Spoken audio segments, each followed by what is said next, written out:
The coronavirus pandemic is not just claiming lives. It's also threatening to take down Donald Trump's #1 boast, a strong U.S. economy.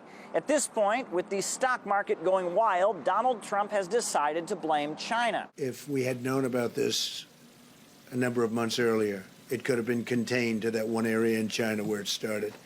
And certainly the world is paying a big price for what they did, and the world is paying a very big price for not letting them come out. Everybody knows that. Trump has decided to even give the virus a new name.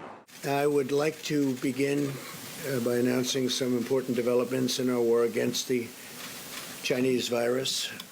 The Chinese virus, it comes from China. That's why. This kind of language has, of course, infuriated Beijing. The country's foreign minister put out a strong message for those playing the blame game. Recently, some U.S. senior officials have made insulting comments about China amidst the pandemic outbreak. These comments neither correlate with science nor with the decisions of the World Health Organization. This stigmatization triggered strong outrage among Chinese people. We express our condemnation. Now, it's not just China disapproving of Trump on this one. The World Health Organization has asked Donald Trump to cut it out.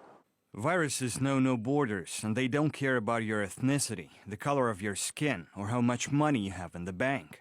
So it's really important we be careful in the language we use, lest it lead to the profiling of individuals associated with the virus.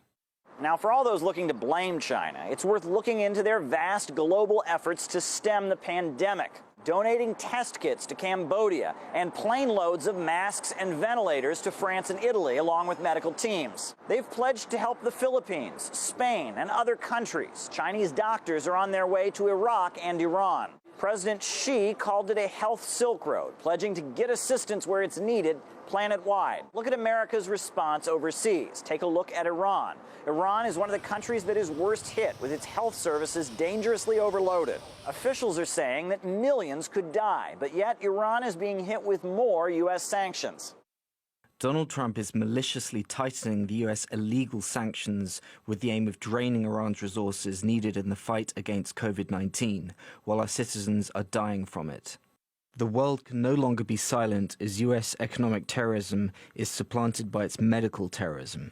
Cuba and Venezuela are both in the early stages of an outbreak. Now, both countries are going to face huge hurdles of crippling U.S. restrictions. If the US government is going to assist other countries, let alone provide some kind of leadership role during this global crisis, the first thing it should do is cause no harm. Economic sanctions, as the US is applying against Iran, Cuba, Venezuela and other countries, cause immense harm. To state the obvious, the virus does not discriminate. We're all in this together.